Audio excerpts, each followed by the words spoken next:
ng additional income. Tama po ba? Opo. So, nandito po provincial government. Okay, nakalay. We have this program, the PGN Lando. Magkano po ang interest? 2% per annum. Pinagay ko yung PA kanina. Hindi na tayo dadaan sa mga 5-6. Hindi na tayo dadaan sa mga ibang loan facility na mataas na interest. Kaya lang, sabi ko nga dito, ino-open namin ito mga opportunity para sa akin. But, may obligation kami, may responsibility kami, meron din po kayong obligation at responsibility. Okay, ano yung dito po sa iyo? 2% interest for 1 year. Okay. Pag tayo po tatlo, hindi po natin mabayaran.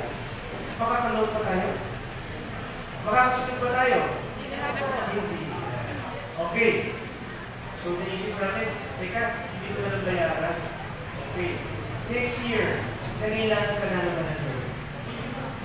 Hindi ka na makakakuha ng PGN, no? So, saan ka ngayon pupunta? Sa mga ibang nagpapaan. Tama po ba? Opo. Diba? 5-6. So, yung inutang mo na 5,000, baka iwan niya babayaran mo sa muli. Tama po ba? May mga ganyan. Pero po, kung tayo ayusin natin ang ating obligasyon at responsibilidad na maibayad ulit yung ating inutang sa napakaliit na interest. Makakapagpag ulit tayo na next year ng the same amount or even bigger. So, kung nag-start tayo ng 5,000, next year, kung nabayaran natin, pwede sa 10,000. So, ito mga opportunities na ito.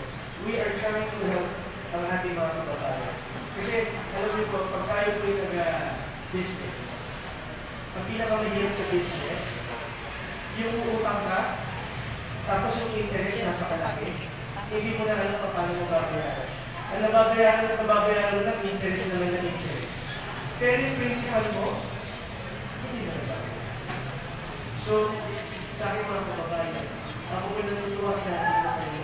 Because nandyan yung inyong drive.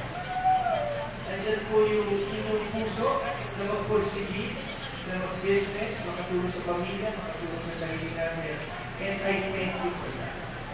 Nakikita ko po ng ating mga kababayan ay talagang gusto lahat ng business.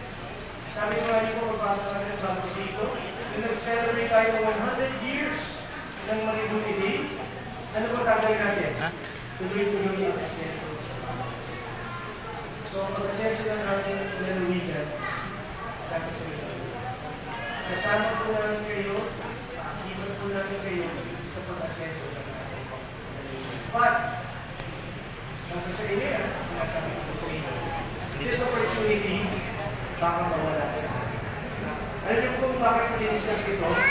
Kasi napagkaan ko, napakababa na connection na rin ng ating PGN. Ako'y nalulungkot. Bakit ako nalulungkot? Nalulungkot ako mainly because yung opportunity na makautang kayo ng 2% lang per year, hindi niyo po makikita. Napakalimutan. Pumunta po tayo sa bangko. Utang po tayo sa bangko. At ano po sa inyo? Kagad-kagad naman tayo mga utang. Hindi, di ba? Check-in pa kayo kung ang inyong capacity to pay. Ha? O, kunyari, nag-utang na tayo sa bangko. Kung saan bang nagpaputang? Magkano ang business? Pero dito po, inopen po ng provincial government through Governor Picasso. Itong PGN Lando, 2% lang interest natin. Huwag niyo po sayangin ang pagkakataon na mawala tayo dito sa programa. Because ito na ang pinakamurang interest na may So you have that opportunity.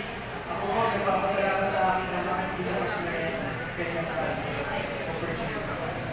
Dapat naman natin siguro. So yun lang, yung mga balak magpalaki na sa sari-sari store, Yung mga nag-alala ng mga native pigs, o mga native chicken, yan na yan. Ano po? Basta, always remember ang ating obligasyon at responsibility. Gawin po natin ang sabihin na nakatulit. Okay po ba yun? Okay po. Parang nalulungkot kayo lang. Maganda rin mga pasaya-pasaya din ako because sa hospital natin, na dati namin tinatawag pagpasok buhay, paglabas, patay, hindi pa. Maganda rin na mo ang ating hospital. We're still striving. Ginagawa ko natin dapat makakatong para lang makakatong. Sabi ko ako kanina dun sa ating talk sa hospital. Sabi ko po sa mga head po ng hospital natin, kailangan ibalik nyo ang tiwala sa hospital. Tama po ba? Opo. Tama. So ang nilingkod, binagin po kanina ang Presby Cares, kagawin ko sa para barangay. May isasama po tayo namin sa Presby Cares. Ang tabayanan nyo, siguro mga later part of the year, mga October, siguro, September, October, November, may makikikot na po ng medical pass.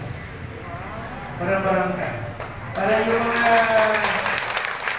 senior citizen po natin, hindi lang senior citizen, para sa lahat. Meron po siyang x-ray machine, meron po siyang laboratory para sa blood test natin. Tapos, kasabay ng Presby Cares, yung kailangan po natin po na gamot na ibibigay. Alam mo yung gusto ko? Lahat po tayo na. Because I always believe to have a very progressive citizenry at yung mga kababayan, kailangan niya ang ating okay? Kasi inyo lahat, mabuhay po ang babaihan sa magandang ako, mabuhay po. Salamat po yung namin sa Governor Abby.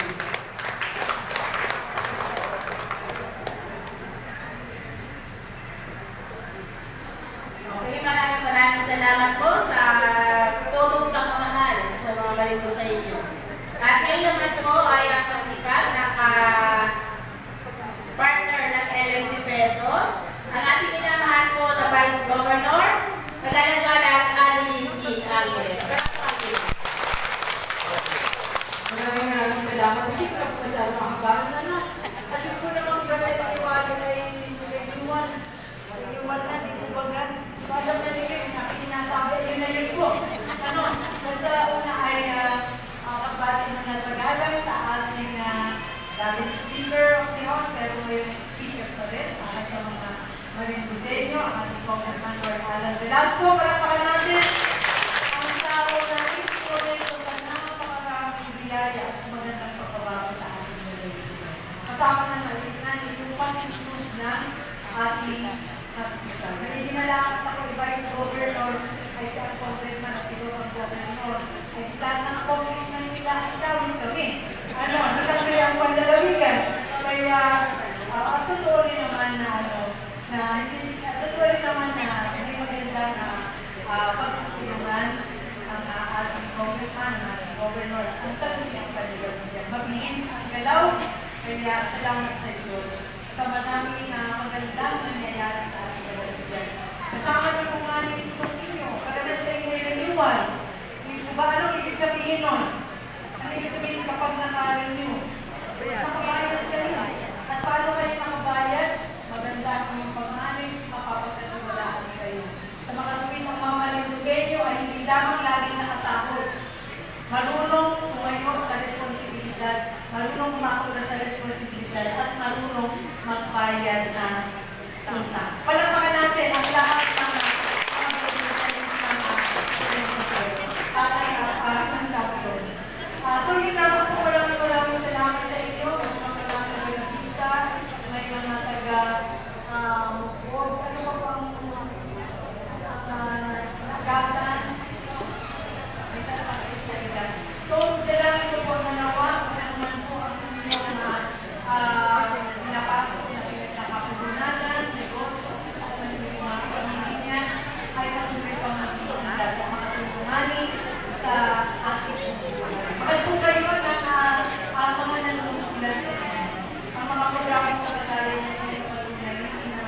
maaaring kayo po ay mapapatuloy.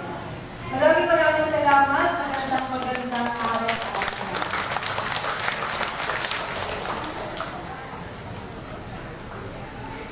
Maraming salamat, Vice Governor Alvin Reyes. At ngayon naman po ay lalaro po tayo sa ceremonial po ng pagbibigay ng ating loan assistance. Bali, tatawagin ko po ay pupunta po dito sa harapan para po makuha ko yung ating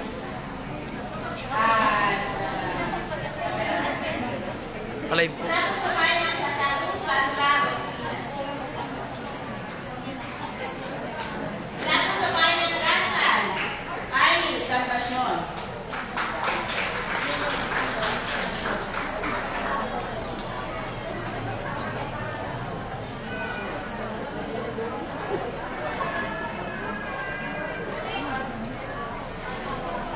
Mula po sa bayan ng Gasan pa din, Maria Cristina Salim. Mamamaya po kayong uuha at tayo po natin makapag-picture sa ating mga opisyal.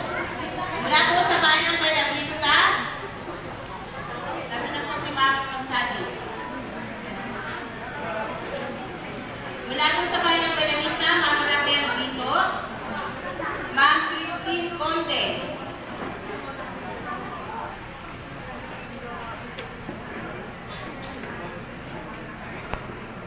Mula po sa bayan ng Mugpug,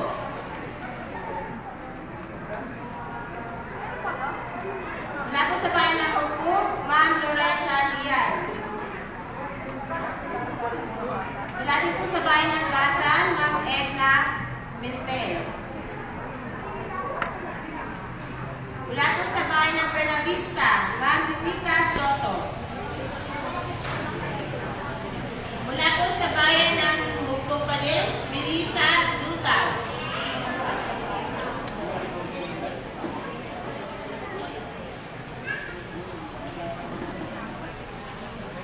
Ma'am Melissa Dutal.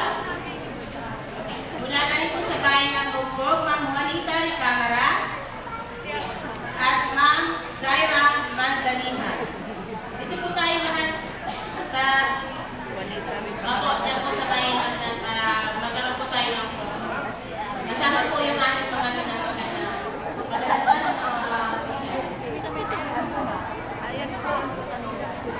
Ma'am Juanita Ricamara. Ma'am Juanita Ricamara.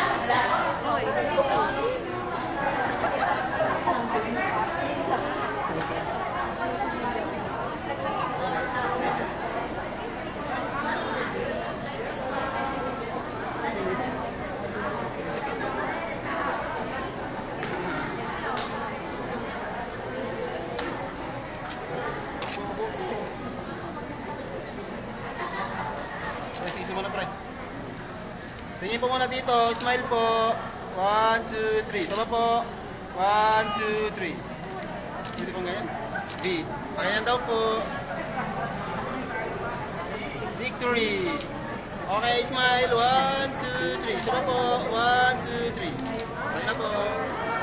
Okay po, maraming salamat po sa ating mga beneficiaries sa loan assistance loan. Pagpupunta kayo na alis na. Magkakaroon din po tayo ng konting orientation regarding po sa payment. Ano po, na ating loan.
Okay po. So,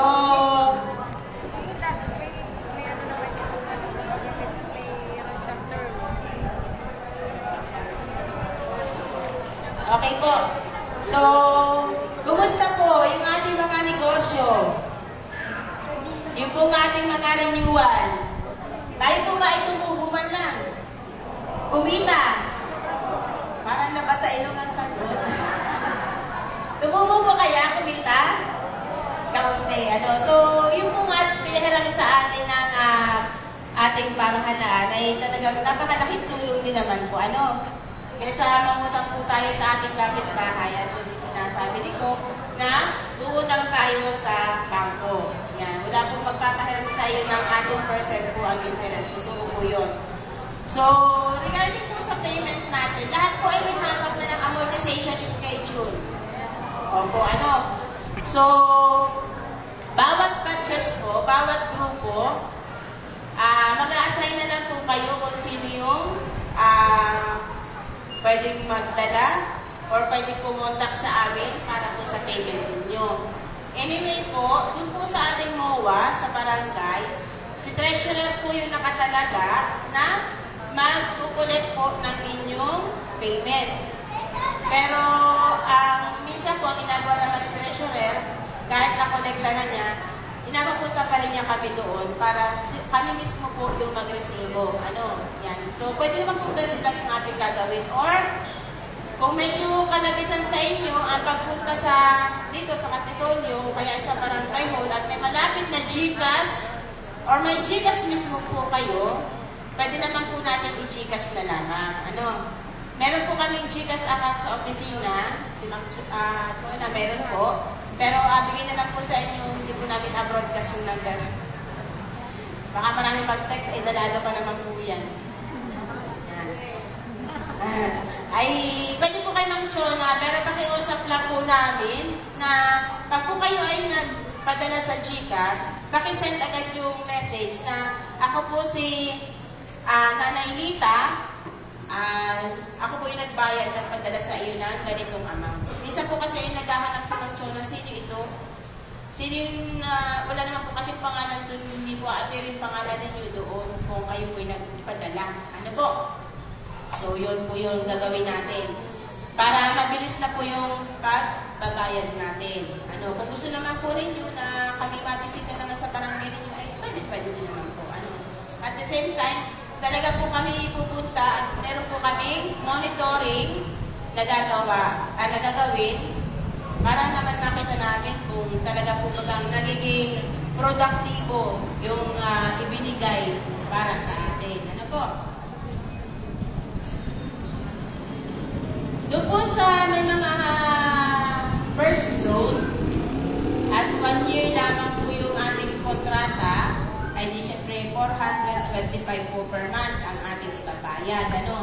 Nakalagay dyan po ang per month natin sa binigay sa inyong amortization schedule at depende naman po sa inyo kung gusto niyo medyo didagdagan, ay pwede po. Pero yung huwag naman po kapakulangan at hindi po kami natanggap ng kulang. Hindi po kami nag-receive ng kulang. Pwede pong dagdagan pero huwag makulangan, ha? Then, meron po tayong 1 month grace period. O yung palugit na buwan, bago po tayo magbayad. So, kailan po ang-start natin ng payment? July. Ano kaya naman? Talagang totoong July? Tayo po ay aalintana. Dun sa ating usapan, para na sa ganun ay, syempre, pag nag-reload tayo, hindi, mas mabilis na rin yung ating pag-load ng renewal, manay ninyo, madagdagan. Yung isa po ay maging 20. Oh, wow, sabi ni Kagawa. Kaya naman ay maging 15. 15 po talaga kasunod doon. Pero depende po, kung talagang nakikita naman natin na medyo maganda yung estado ng ating negosyo o yung ating pinut up na negosyo kung sa mga wala pang negosyo at ngayon parang magdinegosyo, ay bibigyan natin ng maganda-gandang amount. Po?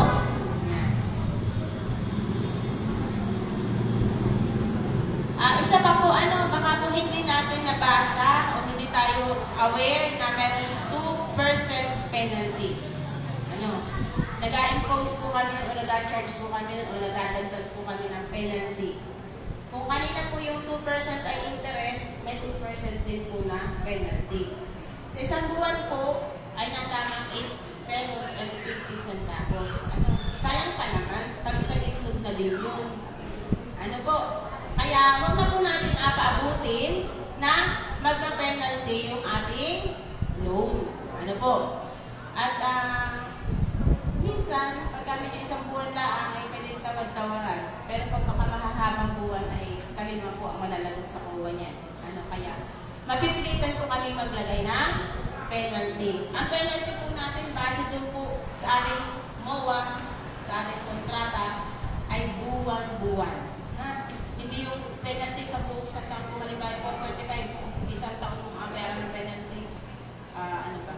Yung one time, hindi po. Pag halimbawa po ay hindi ka nagbayad ng, halimbawa, hindi ka nagbayad ng July, nagbayad ka na ay September. Yung July, August, September, 3 buwan ang penalty noon hanggang September. Yung August naman, 2. Yung huling 1. Ilan na lahat yan. Hindi lang isang beses ang lagay ng penalty po, tanda natin yung computation po nun ay halimbawa sa July, 3 hanggang Agosto, 3 yun. Yung Agosto hanggang July, 2 yun. Hindi 5 na yun. 6 na yun pag sa Agosto at Oktubre pang bayad. Naintindihan po. Hindi po yung July na alang-alagay natin na penalty.